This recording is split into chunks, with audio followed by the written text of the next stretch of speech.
भाइयों बहनों, ये हमारा मेदिनीपुर क्षेत्र बहुत उपजाऊ क्षेत्र है।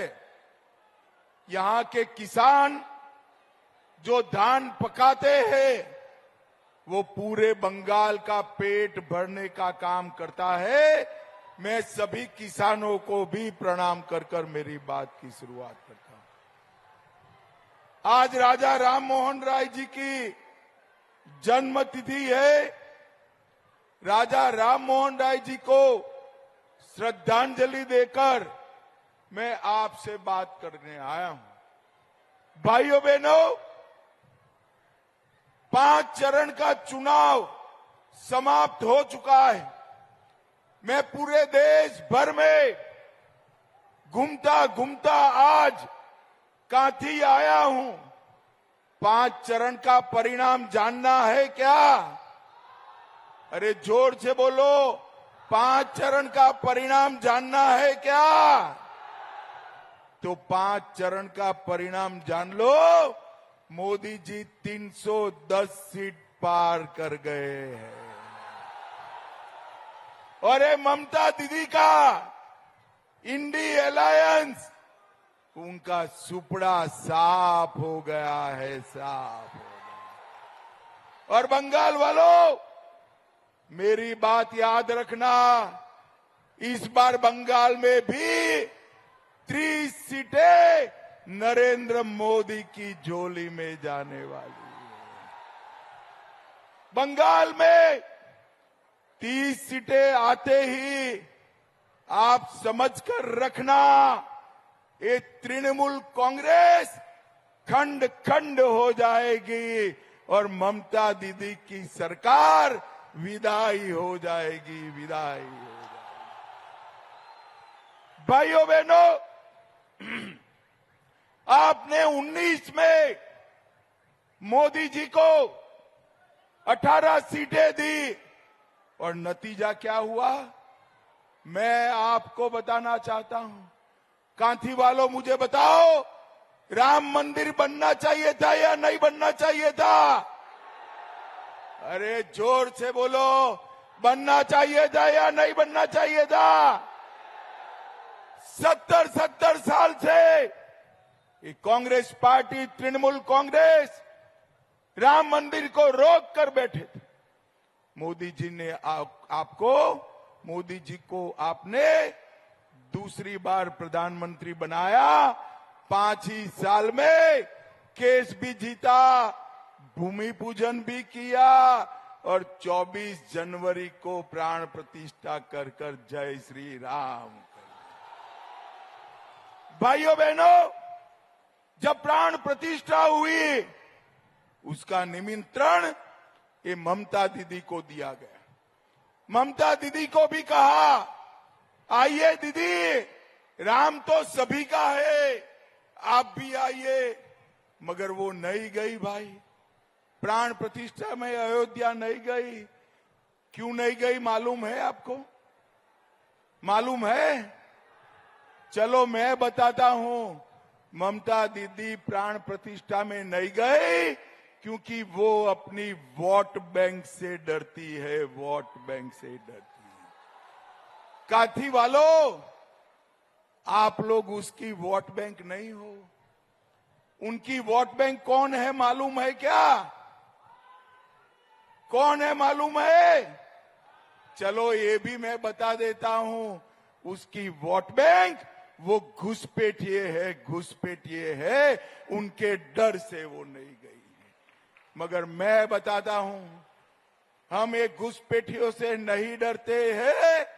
ममता दीदी विरोध करती रह गई, हमने सीएए पारित किया और हमारे शरणार्थी भाइयों को नागरिकता देने का रास्ता नरेंद्र मोदी जी ने खोल कर रख दिया। भाइयों बहनों, खोल कर रख दिया। भाइयों बहनों, नरेंद्र मोदी जी ने इस देश को आतंकवाद से मुक्त कराने का काम किया है। ये सोनिया मनमोहन की सरकार थी, ममता दीदी के सपोर्ट से चलती थी।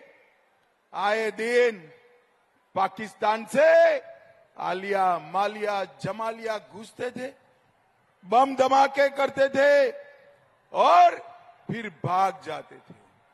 उनको कुछ नहीं होता था। मोदी जी की सरकार आपने बनाई। मोदी जी की सरकार में उरी और पुलवामा पर हमला हुआ। 10 ही दिन में सर्जिकल स्ट्राइक और एयर स्ट्राइक कर नरेंद्र मोदी जी ने पाकिस्तान के घर में घुसकर आतंकवादियों का सफाया। भाइयों बहनों, मुझे बताओ, ये पाक ऑक्यूपाई कश्मीर हमारा है या नहीं है? जोर से बोलो, है या नहीं है? ये ममता दीदी और कांग्रेस डराते। पाकिस्तान के पास एटम बम है। पाक ऑक्यूपाई कश्मीर की बात मत करिए। अरे राहुल बाबा, हम एटम बम से डरने वालों में से नहीं है। कांथी वालों, आज मैं बता कर जाता हूं, पाक ऑक्यूपाई कश्मीर भारत का है, रहेगा और हम उसको लेकर रहेंगे। भाइयों बहनों, अभी अभी ममता जी हार से जबरदस्त डरी हुई। कल मैं जैसे ही लैंड हुआ, एक एसएमएस मिला कि अपने शुभेंदु दा के घर पर पुलिस ने रेड करी है, रेड करी है। अरे ममता दीदी, हम भाजपा वाले हैं, आपकी पुलिस से नहीं डरते। आपके मंत्रियों के यहां से, आपके मंत्रियों के यहां से रेड हुई। 51 करोड़ रुपया मिला। कितना मिला? जोर से बोलो, कितना मिला? और शुभेंदु के घर पर रेड हुई, 4 आना भी ममता दीदी को नहीं मिला। 4 आना भी। हम नहीं डरते हैं। ममता दीदी, आज मैं कांथी में कह कर जाता हूं, पुलिस का दुरुपयोग बंद कर दो, वरना बंगाल की जनता जो 1 2 4 सीटें भी देने वाली है, वो भी चली जाएगी, वो भी चली जाएगी। भाइयों बहनों, ये शुभेंदु का क्षेत्र है। मैं यहां कहकर जाता हूं, ममता दीदी शुभेंदु पर जितना अत्याचार करेगी, भारतीय जनता पार्टी शुभेंदु जी को इतना ही बड़ा आदमी बनाएगी। भाइयों बहनों, ये बंगाल में पॉलिटिकल हिंसा ने लोकतंत्र को लगभग समाप्त कर दिया। पंचायत के चुनाव होते हैं, 200 से ज्यादा लोग मारे जाते हैं, मगर कांथी वालों, इस बार मत डरना। 5 चरण हुए, ममता के गुंडे किसी का बाल भी बांका नहीं कर पाए हैं। इस बार मैं आपको कहकर जाता हूं, चुनाव आयोग ने फ्री एंड फेयर मतदान की व्यवस्था की है और हमने चुनाव आयोग के सामने मांग करी है कि काउंटिंग के बाद भी पैरामिलिट्री फोर्स की कंपनियां यहां रहे और लोगों की सुरक्षा करें। भाइयों बहनों, ममता बनर्जी मां, माटी और मानुष के नारे के साथ आई थी और देखते देखते वो नारा मुल्ला, मदरसा और माफिया में बदल गया। आज मैं बताना चाहता हूं, ये बंगाल घुसपैठियों के लिए स्वर्ग बना पड़ा है।